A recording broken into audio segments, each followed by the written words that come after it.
If you are thinking about the Cineback, okay. me too, but it might be too much for a lot of small budget projects. So this build is more for solo filmmakers who operating the camera alone and does not need follow focus. Here is what I want from a minimum camera rig. See if they are in your list. First, I need a one battery system for longer time shooting, and because everything is powered by one battery, I need this battery to be very secured in the rig. Second, there should be nothing blocking me when I operating the camera using the top handle. Third, the whole rig need to be very stable when putting on a flat surfaces. Fourth, I need to access two monitors. One, the camera monitor itself for control. Second, an external monitor for viewing. And they should be easily adjustable to face my eyes, no matter where I'm operating. Fifth, I need two audio systems in the rig. One on-camera shotgun mic and one dual valve system for more audio options. Number 6, the full rig need to be modular, which means I can easily build it or I can easily separate my camera out of it. With that said, please let's take a closer look of my minimum Sony FX3 camera rig. They know my name when I'm moving through town and I don't lay sweet. I'ma keep it that way till I lay in the ground. So after the breakdown, I will link everything in the description in case you like it and want to find them quick. Okay, this is a rig I'm finally happy with. I will run the cable later with you guys because I'm also carefully choose what cable I want for this rig because the cable management is very important. But now let's have a clear view of what's going on with this rig. First, this rig is very modular and can be separated into 3 parts. With this quick release system, you can easily pop out your camera in a second from a base plate, in case you want to use the camera on a gimbal or pack everything nicely in a camera case. And by unscrew the top screw, you can remove the top handle which comes with the FX3. So as you can see, this rig is very modular. When they connect it, everything feels like one unit, which I really dig it. Okay, let's start from the top and explain my idea this way. So at the top, I have this Voltron DC X3 6-inch monitor. Because it has a sharp and bright 2000 nit display for outdoor, and the interface of this monitor, it's so simple. I attach the cage which comes with this monitor. This allows me to add a cheese plate in the bottom. This cheese plate is from Deity rig. This allows me to offset my monitor on the rig. Because this offset design, when I tilt down, monitor won't hit the audio cable. Plus, this small rig drop-in hot lock quick release system. This allows you to adjust your monitor basically any direction when I'm operating from the top or when I swing the camera and operating from a side. And I have lots of room for my hand as well, and it balances really well on my hand.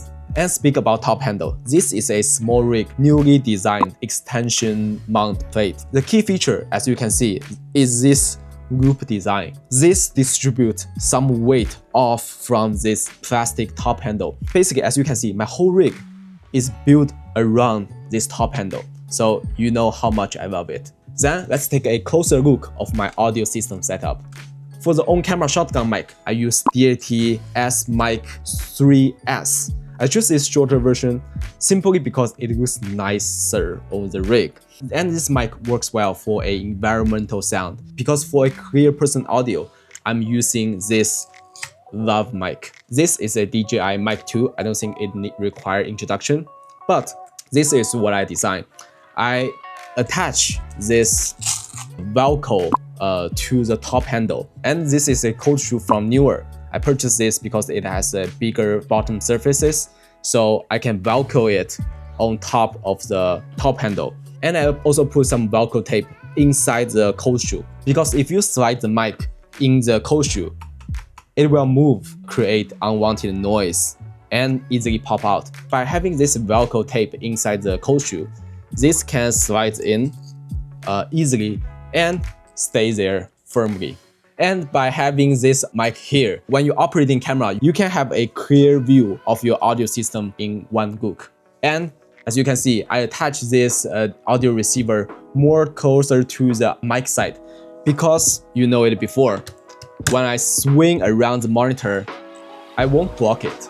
And moving down, I'm using this small rig camera cage. Nothing wrong so far, everything works great. And I keep the HDMI mount here, which it comes with the cage. And in the front, I don't know if you can see it, it's just so small. The side handle stitch out more than this lens. This is a Voltrux 28mm f4.2 lens. This basically replaces the sensor cap for me.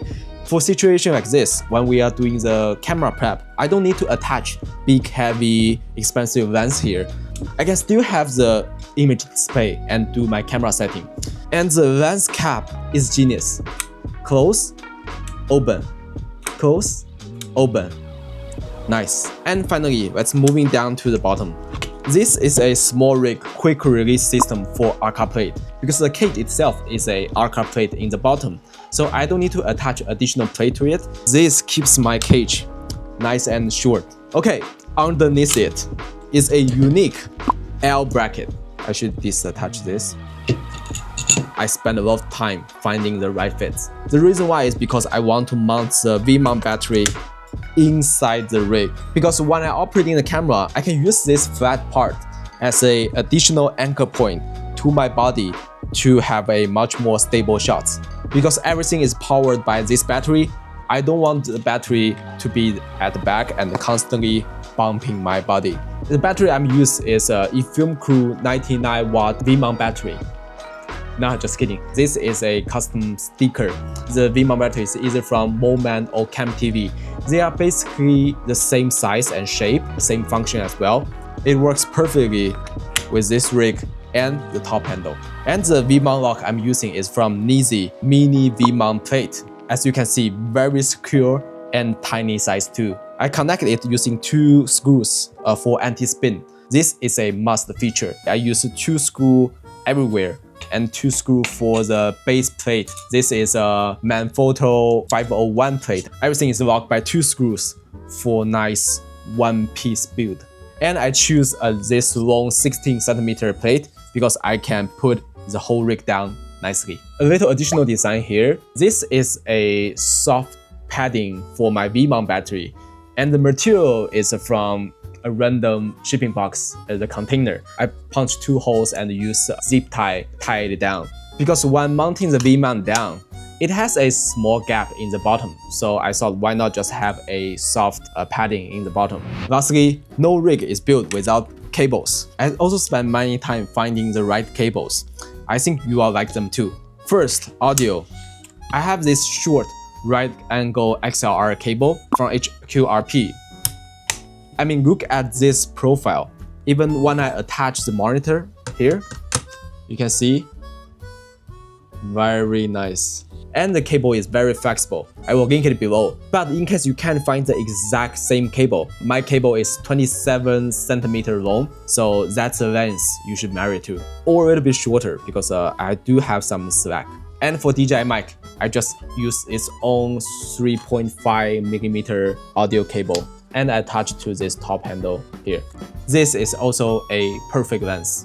Then to power the monitor, I'm using this very flexible D-tap to DC cable from Elvins. This is a 60cm long. It's a perfect lens. I will show you. Simply attach your cable to your side D-tap of the V-mount and run the cable in between the rig, go under the side monitor, and let the cable sit on top of the handle and loop around the quick release mounting plate and attach to the monitor.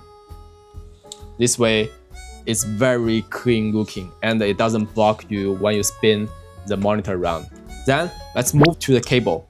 I tried a lot of cable and I think the small rig makes the best HDMI cable. First, it's thin and it's very flexible. And this cable is 55cm. Again, it's a perfect length. I will show you. Just like the monitor power cable, I like to make the cable sit on top of the handle so nothing drip it down. And then follow the same path like this D-tap cable and then plug the HDMI to the side of the monitor.